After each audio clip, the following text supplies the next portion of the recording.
Hi guys, it's Officer Dan and crew swinging another Gktech how-to into your face. This time we're going to tackle the SR20 eccentric throttle wheel install. And no, not the same eccentric as your nutty uncle. This one actually has a use. Tiny bag shimmy, and these come in two versions.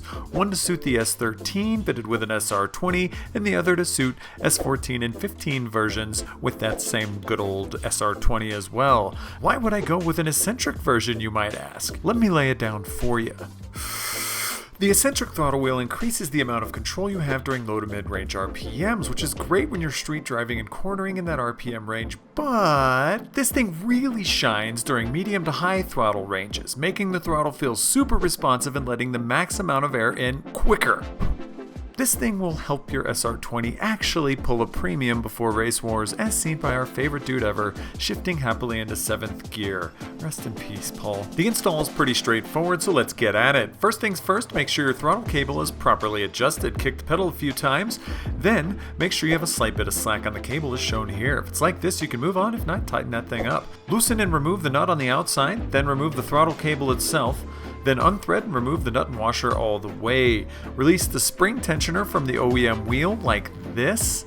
Then remove that round hunk of garbage off of the SR. Comparing the two, you can see here how, like your weird uncle, ours is different from the OEM version. The center bore is offset to provide smooth eccentric action to your loud pedal. Toss that old sucker out and let's get back to it. Make sure the OEM plastic bushing shown here stays in place, then fit the new wheel on. Fetching that spring and slipping it right over the top as shown here. Once on, install the washer and nut, then tighten all the way down and torque to the specs shown right here on the screen. Pop the throttle cable back in and give that ghost stick a couple of whacks to make sure you have the same throttle tension as before. If it's all good, you're done, my guy. Head out to Race Wars with full confidence that your SR20 now actually pulls a premium. Meanwhile, in V8ville, these guys both have drive-by-wire, rendering this product useless for both of our cars. Sad face indeed. If you can't install this, have a pro do it and reach out with any questions. This has been Officer Dan, Johnny Caps, and eccentrically Zach coming at you with another how-to. Peace.